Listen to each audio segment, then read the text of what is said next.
modeling extreme events with PyMC. So this will be a talk where I use PyMC to basically study a very explicit example, extreme rainfall in New York, actually. So bit of an intro. Last couple of years, we have seen many extreme weather events. This year, we had temperature records in Texas. We had last year historic droughts, flash floods in New York City, the one I will be focusing on like 2 years ago. And this list goes on and on. But what I find interesting is when such extreme things happen, like they say, oh, it's the worst rainfall since so many years. Like, how can we think as a data science, think about that? Not just look in the table and see like, oh, all right, I have 50 years of data. This is the first time this happened, but how can we quantify that? And maybe make some predictions out of that. So here's the outline. So first off, statistics of extremes. It sounds maybe a bit boring, but I promise it's actually quite interesting, but I will keep it short. Just so that we can focus on the takeaway. Then, quick intro to Bayesian modeling with PyMC. It would be helpful if you already have some experience with Bayesian reasoning. We had some sprint session about that as well, but this will be a very quick recap in case you're not super familiar with it. Then the example, that's the extreme rainfall in New York, modeled with PyMC. So that will be the bulk of the talk. And then a bit as a bonus, slightly more complex example where I'm going to use Gaussian processes. Earlier this conference, I think on day one, we already had a great talk about Gaussian processes. So I'm not going to redo that. I'm just going to apply it. So let's take it from here. Statistics of extreme events.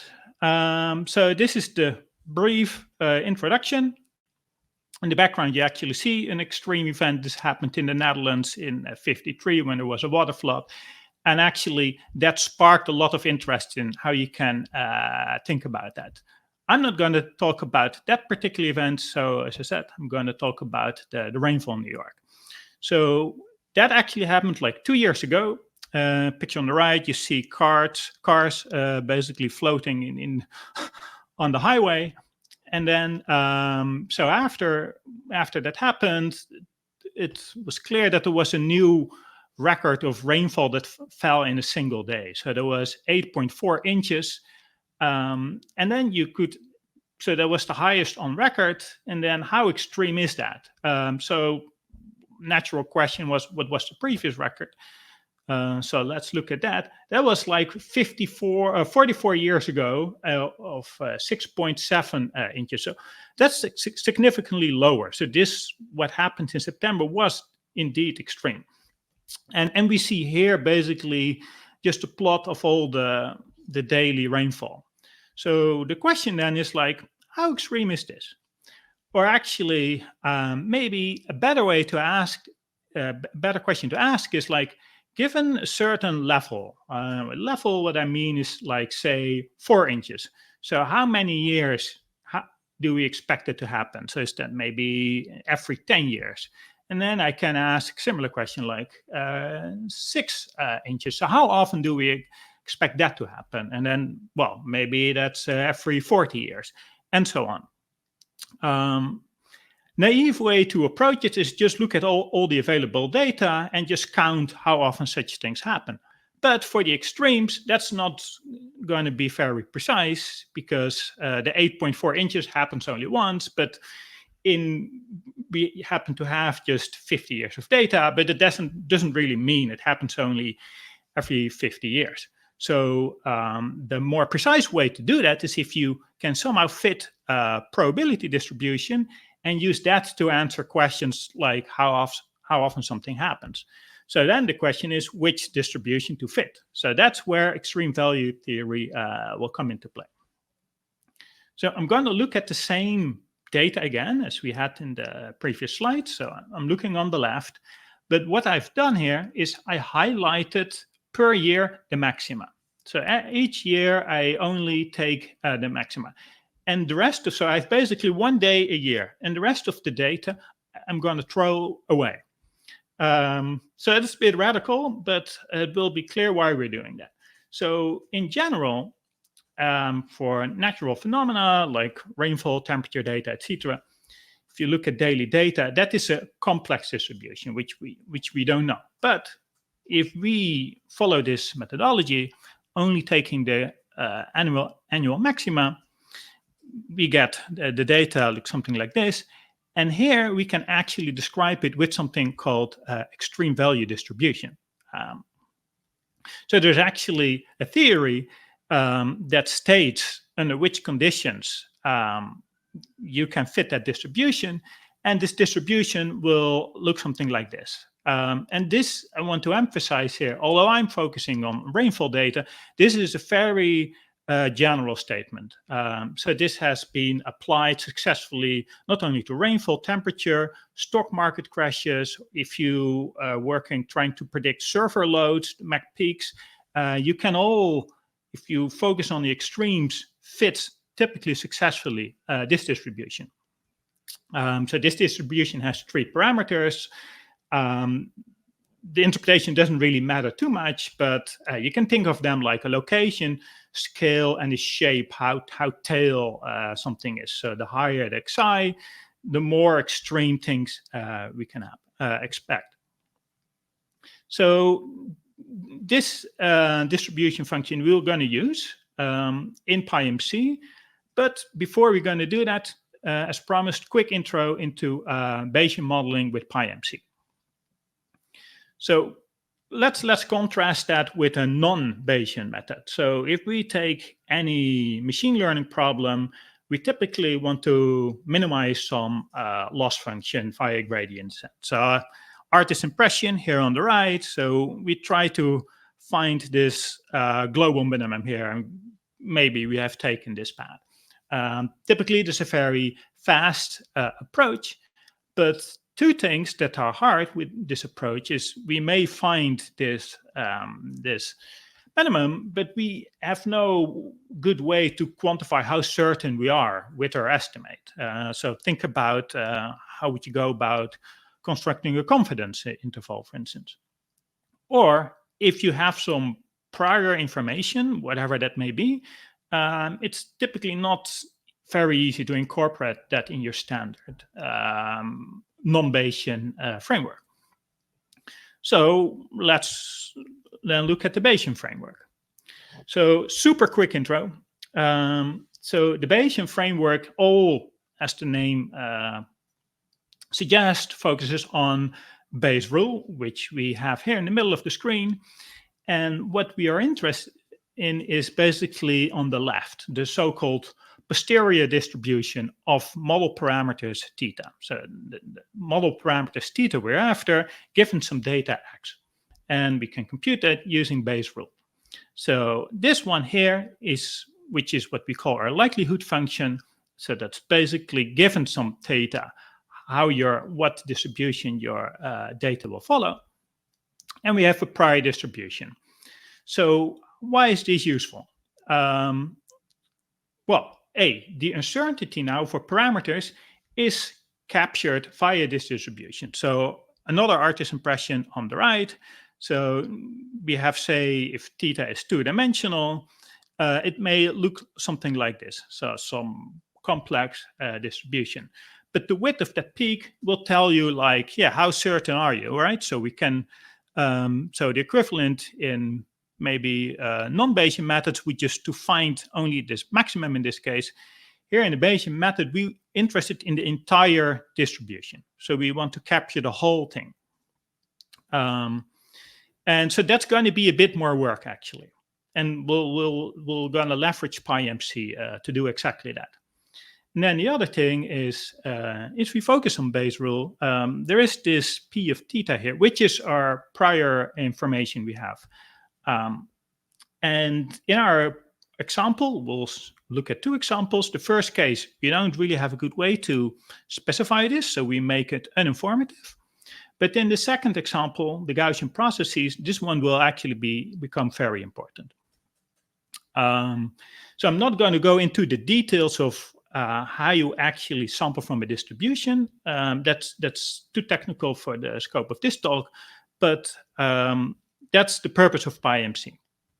So, quick recap of what PyMC is. It's an open source library for probabilistic programming in Python. As we will see with some code snippets, it's a very intuitive way to code up Bayesian models. It has an effective Monte Carlo Markov chain sampling, and it has lots of built-in tools to inspect your distributions. So it basically comes with batteries included. And the PyMC community is great. If you have questions, you get typically answers real quick. So yeah, even as beginners, I think this is great to start to play around with. All right.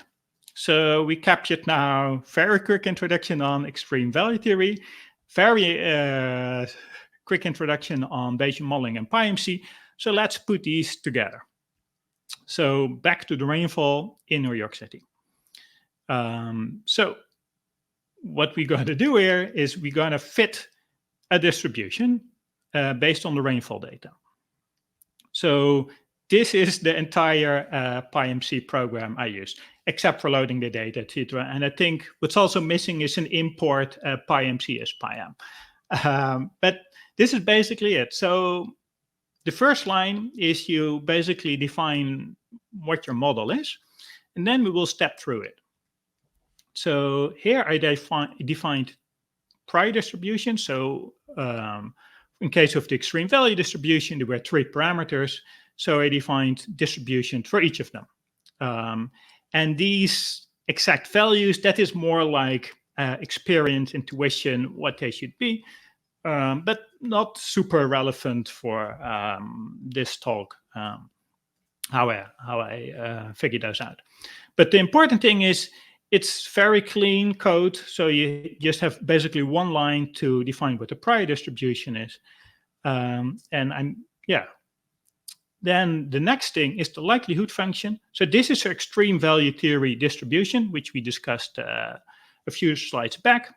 And what you can see here, it depends on these distributions. So this mu, sigma, and psi here you can think of them as not as a parameter, but really as a probability distribution each. So they will fit into this likelihood. And then Z here is our data. So this is basically the rainfall data. And to be more precise, this is once we took the annual maxima. So in our case, this is like 50 data points. So that's not an awful lot. And then once you set up the model, you need to sample from it. So that's this line. And so in this case, takes maybe a few minutes to get sufficient samples. And then what we're after is the posterior distribution for these parameters.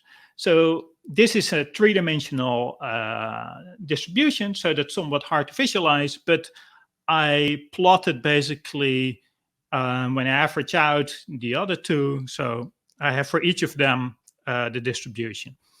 And as you can see, so mu, that's around 2.8, but it varies roughly between 2.6 and 3. So that tells you, like, since we had limited data, we don't really have a very precise estimate of what mu is, but by looking at the entire distribution, we basically know the uncertainty. Similar for the other two. So yeah, this is probably the most important slide of this talk. Basically, to emphasize, like, we'll go to the results in a second, but yeah, starting with base rule, a prior, a likelihood, and a posterior, only few lines of code, and then yeah, you fit the model, and then it's afterwards straightforward to compute any analytics you care about. So that's we're going to do next. So one step back. So as I mentioned earlier, So when we want to discuss about how extreme something is, we're going to look at return levels given the return period. So what I mean by that is, say, every 100 years, we expect to observe something like, just let's look at this graph, say like 8.5 inches or more. Or if I look at, say, the other extreme, like 20 years. So every 20 years, we expect something of 6 inches or more. So mathematically, that's just this function. So we say the return level, and then this is what you observe. So it's something bigger than a given return level. And then the probability is basically one of the period. So the 40 years, 60 years, and so on. And what we want to do now is actually, I'm not going to do the algebra, but invert it, write this as a function of the return period, and then get the return level out so that we can construct this graph. And that's what I did with PyMC. So this is a few other lines of code. So let's step through those. So again, we specify what our model is. Here I add some data, which is our return period. So that's a whole bunch of values ranging from 10 to 100 years. And then here I basically computed the return level based on the return period as a function of these parameters, which again are distributions. So hence the output of this is also a distribution for each of the return periods. So how you can think about it is the thick blue line is basically for each return period is the mean of that distribution, and that width is basically the uncertainty. So we can read off for our example in hand. So for when we observed the 8.4 inches, that actually corresponds to an event we expect to happen every 83 years. So that's relative extreme. But as I mentioned before, there's quite some uncertainty here. But again, this is the beauty, I would say, of the Bayesian approach, is that there was no extra work needed to get these uncertainties. We get that pretty much for free because we're working with distributions all the way. If you were to do non-Bayesian method, you have to do more work to figure that out. All right, so this is the main example.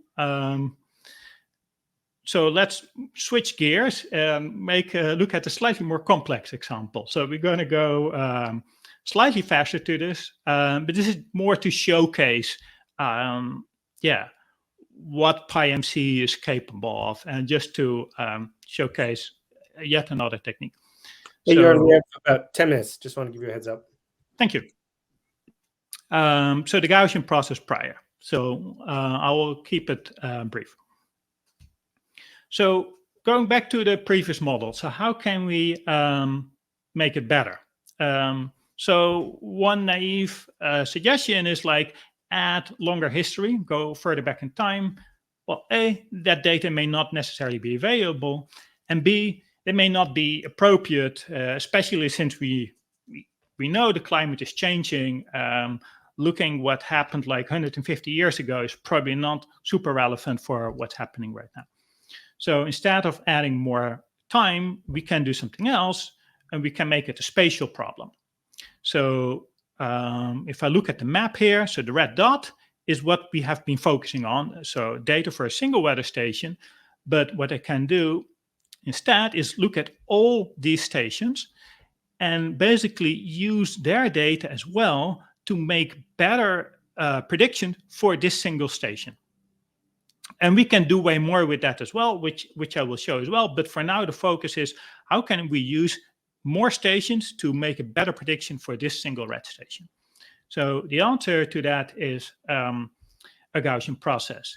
And to be more precise, to use that as a prior, which I alluded at the beginning of the talk. One great advantage of a Bayesian approach is that you can use prior information. And here, prior information is going to be basically observation from other weather stations. So super quick intro about Gaussian processes. As I mentioned, there's already been a great talk about explaining it in detail. So I'm not going to do that. I'm just going to tell you what it is. So instead of basically, say if we have the 10 stations, have 10 individual prior distributions with parameters mu1, 2, 3, and so on corresponding to each of the stations, we're going to say, well, we make mu, we make that a function of x, where x is the location of the different stations. But mu, so this is probably the difficult part of what the Gaussian process is. Mu follows a probability distribution. So what we're basically doing is we sampling now functions. And that is somewhat illustrated here on the right. So each of these lines is a function, and we sampled that from a Gaussian process distribution. And what you will see, so the crosses, those are observations at locations x1, x2, x3, that these lines tend to go through my observations x, or at least close to it. But the further away I'm from my observations, I'm less certain. And then, as you can see, it fans out here. But if in this case, I have, say, a few observations next to each other that help you figure out what this function should be. And that's how basically via the Gaussian process prior, we can actually learn, have the different stations learn from each other. So how does that look in PyMC? Slightly more complicated, but the structure is still the same. So this is just specifying where the stations are, some constant data, some hyperparameters, not super relevant. And then these are my prior distributions, which I had before. So I have one for mu, sigma, and psi. And now I'm basically specifying that they depend on a Gaussian process, which depends on the coordinates for each of the stations. So it's maybe not super obvious from this slide, but this is now a model for my 10 stations simultaneously. But we have the same structure. So we have our 3 priors, which are now functions. And then we have a likelihood as before. And as you can see, the notation suggests that we now have the many stations. So again, we can sample from this like before. Nothing really changes. And then we can evaluate this. So I did that again for the same station. So as I said, like, again, we're going to look at, for now, only at the prediction for this single station. So the blue is what we had before, and now we have the orange, so it's slightly lower. But what's more important, actually, that the uncertainty of the orange fit is now only half of what we had before. So going back to the example of Hurricane Ida, what initially our estimation was, it was a once in an 83-year event. Now it's actually a once in a 100-year event. Now we incorporated information of nearby stations, but as I said, the uncertainty is only half. So we are more, we have better predictions this way. There is no need to focus only at one station. So this is slightly different, different code, but same ideas as before. So I ran this with 3,500 stations actually in the United States. I haven't depicted the various locations, but they're somewhat spread out. But with the Gaussian process prior, I can also make predictions for points where I have no data. So I can make this grid as fine as I want. And as you can see here, you can see here's a lot of rainfall in this area of the States. Here it is less because there's a mountain range here and so on. But this is just to illustrate that, yeah, you can make predictions for locations where you have no actual observations. As long as you have somewhat nearby observations, you should be able to make precise enough predictions. All right, so that was the slightly more complicated example. The takeaways. Oh, sorry, real quick, just wanted to give you 4-minute warnings, and we have a couple questions in chat. So okay, perfect. So very quick the takeaways. If you think about modeling extreme events, doesn't have to be weather. Think about extreme value theory. If you want to do some Bayesian modeling in Python, I would consider PyMC. If you're working with spatial problems, consider a Gaussian process. So that was the talk. Thanks for attending. Happy to take any questions. Thank you, Jorn. That was great. I think we've got a couple questions in chat, so I can go ahead and read them off for you. Let's see. First and foremost, PyMX equals PyMC underscore experimental. Isn't that target accept value of 0.98 a bit high? What is your R-hat, R-H-A-T? Yeah, so I like the very technical detailed question. Yeah, so since this is a very heavy tailed distribution, the extreme value, I had to increase basically the target ratio. The R-hat, they are, I don't know on top of my head. I'm happy to come back to you. We'll look it up and share that, but I checked those in there. They're in the expected range. And we had a request for slides. Is there a place that we can view these slides? Perfect. Yeah, I mean, I will basically add, haven't done it yet, but I will today add the slides to the GitHub. So there's a notebook that actually works through the entire thing we discussed today, and I will add these slides as well. And I will probably also post it on Discord. Yeah, that would be fantastic. I'm just gonna include the link that you shared on your screen in chat.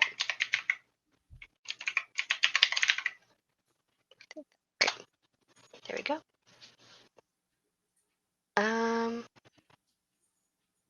Yeah, another request to get slides on Discord. Let's see. Sure. Got another question. Instead of using latitude and longitude for X, can we instead use the range from the Newark station to the surrounding stations? Well, not really, because although in my talk I focused on like this one particular station, but when I code it up, I do them all together. So I need to have the distance between all the different stations, not only between Newark and the other stations. Thank you. And last question we have time for from Christopher. Put it on stage. When do we need Gaussian process, and when does that have more value over nonlinear least square? Well, so the Gaussian process here is that as I mentioned, I can use it as a prior. So think about it as sampling over functions. So yeah, I don't think there is an easy equivalent for a non-Bayesian way. But yeah, I mean, the Gaussian process is a very wide subject. I've only scratched tip of the iceberg and focusing on a very specific application.